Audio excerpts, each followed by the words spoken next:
Yo, what's going on guys? Tom for 2 here, or Chessman Lost Ark. Today I wanted to do a video going over my latest Paladin updates. Probably going through a lot of my classes up until this point because I know some people have been asking me questions about the builds and what I'm rolling with on my roster. And I know I was going to come out with a kind of a roster update video, so that will be coming out later. But I wanted to go dive into some of the specific aspects of each of my characters, especially my mains, since I know those playstyles and builds pretty well.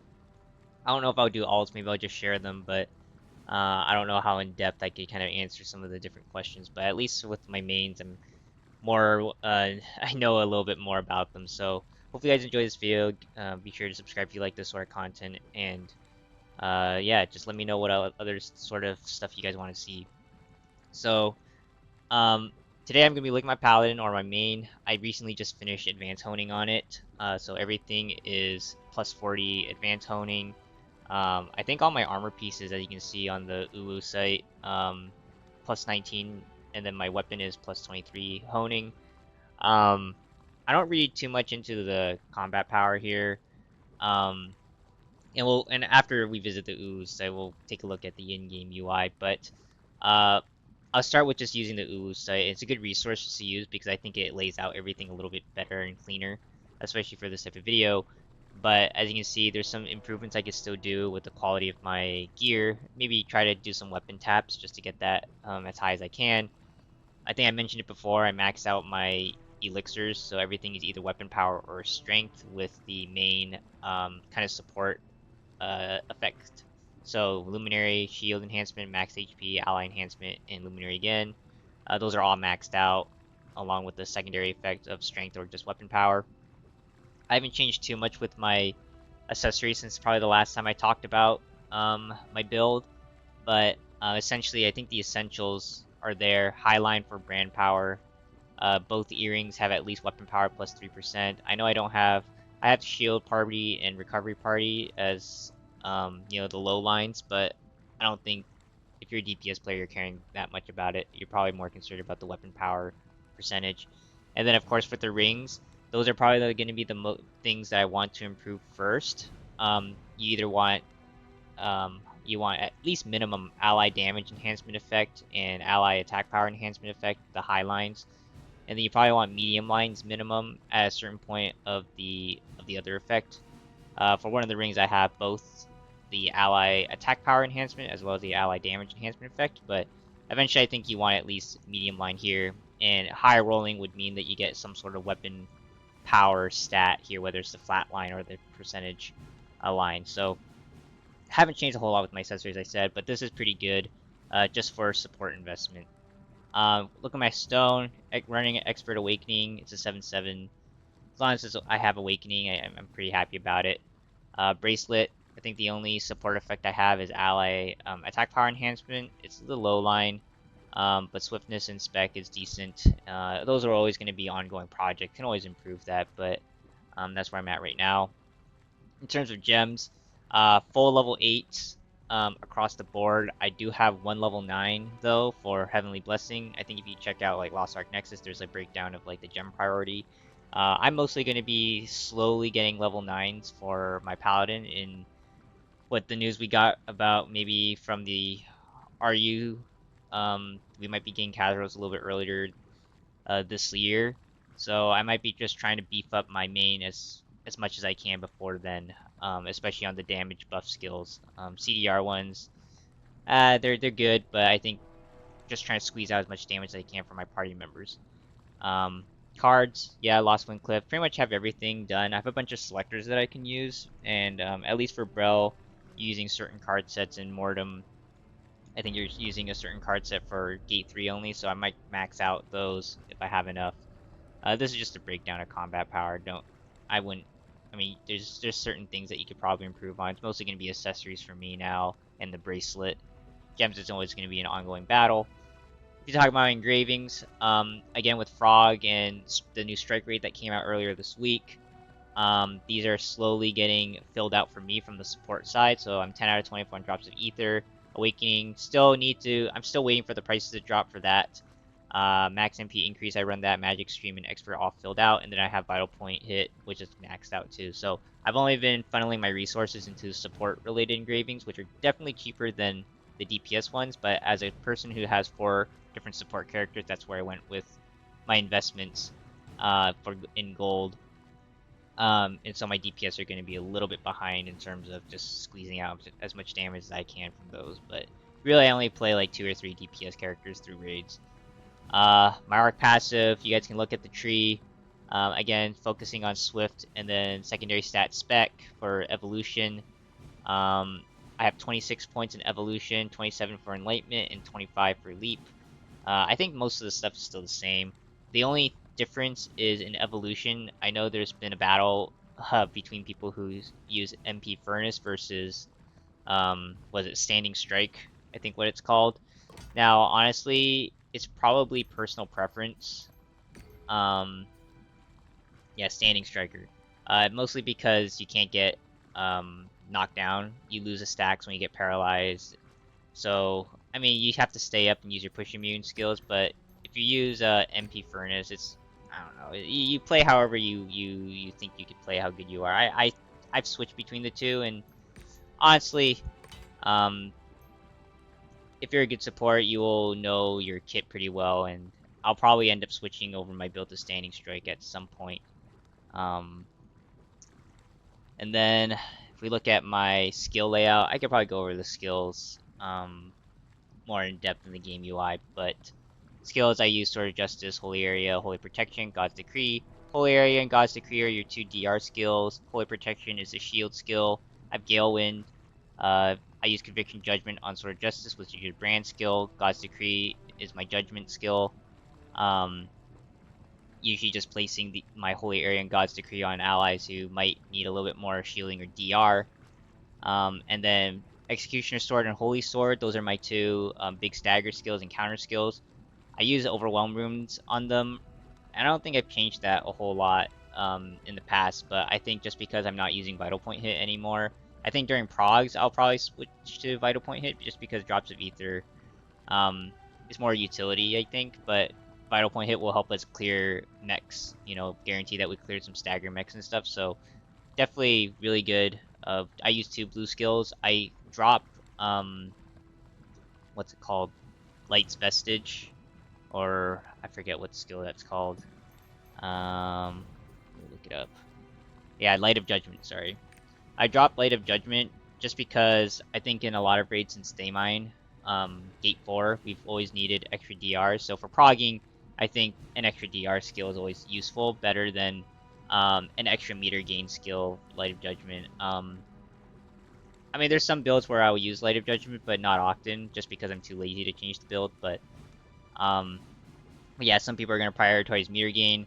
I'm prioritizing survival for my party mates and making sure they're DR'd and stuff like that. So that's the justification for that. And I've got my 2 buff skills: Wrath of God, Heavenly Blessing. Both got Wealth Runes and both got the damage gems associated to them for better buffs. So that's all I wanted to look at in the UI. Let's go into the game. So in the game, here's what we're looking at. Again, similar stuff that you probably saw from the Uwu. I think since the last update, they included the honor system. So got 16 honor, pretty much right here. I don't read too much into it, honestly. It's kind of like a, I don't know. When you see lobbies begging for them now, I don't really care, but that's a discussion for another time, not for a class video. But if we want to check out the skins, haven't changed my skins in a while. I kind of want to do a video just outlining, like, I guess my entire skin chest, like, wardrobe across my characters. I think that would be pretty cool to showcase, since we've been day 1 players. Just how many skins we've collected over the last 2 to 3 years we've been playing the game. But yeah, as I said, engraving wise, I think the only other thing to call out outside of Vital Point Hit is I have Explosive Expert, and I know for like hard bro, when we were progging, I always brought Explosive Expert for extra corrosive grenades and extra dark grenades. So anytime there's progging and you need to throw more dark grenades, I think you get like 8 or 10 dark grenades, and then you get a bunch more corrosive grenades. So you just get a lot more grenades to throw that help speed up the progress of some of those, prog grades. Yeah, I talked about my gems already, kind of set. And then cards, as I said, don't really play the DPS build at all. So unfortunately, I don't play DPS on my Paladin. I think I'm better suited as just a support. But yeah, Raging Thunder, Bolt Protection is the cards that you use for Brel. I'm only a few cards away, and then for Mordum Gate 3, use Grandmaster's Trial, but I am close. I think you eventually switch over to a card set. Strong Earth's... No, that's not Strong Earth's Breath. It might be Sleeping Earth's Protection. Yeah, where I think you want at least 30 or 24 before it's better. So I haven't switched over to any of that yet, but we'll see. I think we could take a look at some of my other presets because this is a specific class video. We'll go over my Paradise build too because I think people hide Paradise builds and I don't understand why. I know there's a ranking system, but honestly, I'm not really affected. You just get good gear and then you get the free rewards. But let's look at my Chaos build. I use Spin Slash, Charge, Holy Sword, Execution Sword, Punishment, Execution of Judgment, Flash Thrust, and Flash Slash. I'll just quickly go through the tripods and then you guys can do the similar build. I think there's a different tree that I use, but you guys can go ahead and copy this build if you really need it for Chaos. Now, luckily I have 4 preset options across the board, so it makes it easy for me just to clear content. We go to my, I think this is my DPS tree for Ark Passive. So 30 into crit, illicit spell, limited break, strike, standing striker, switching over to Divine Knight. So here's a tree for Enlightenment, and then here's a tree for Leap. So that's just what I'm using as a DPS base, and then I just change the skills based off I'm running Chaos and other stuff. So I do have a main DPS, and I think this is my... So transitioning now from my Chaos build, this is my Paradise build. I use a brand skill and a buff skill. So Sword of Justice, Heavenly Blessing. I'm going 1-1-1 on the skills tree. Heavenly Blessing, 3-3-1.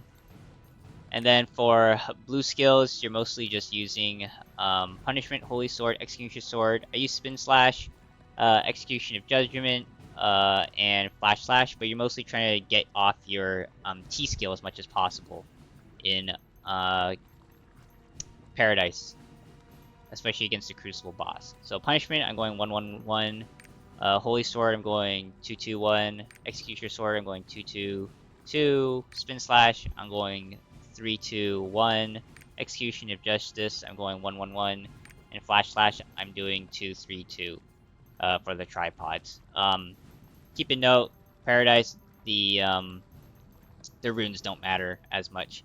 And I have seen people switch out Spin Slash for Flash Thrust. Honestly, it doesn't matter if you're just trying to proc your T skill as much as possible.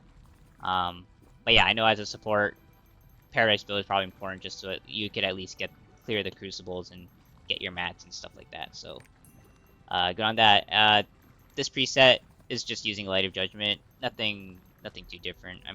This is my main build, so I'll switch back to that. So yeah, again, I don't think there's much else to tell about my Paladin. I could talk about some playstyle things outside of that, but just using make sure you use a swiftness and max HP pet for supports mostly. I think I'm on the wrong mass preset right now since I was playing around with the builds. But essentially, playstyle wise, you want to be able to stack your buffs, especially during the big DPS windows. So again, Holy, Protection of your shield skill. I usually use Rand, Conviction, Judgment to get to proc ops, so Sword of Justice, and then God's Decree first, right, on the boss. And then you use a buff skill.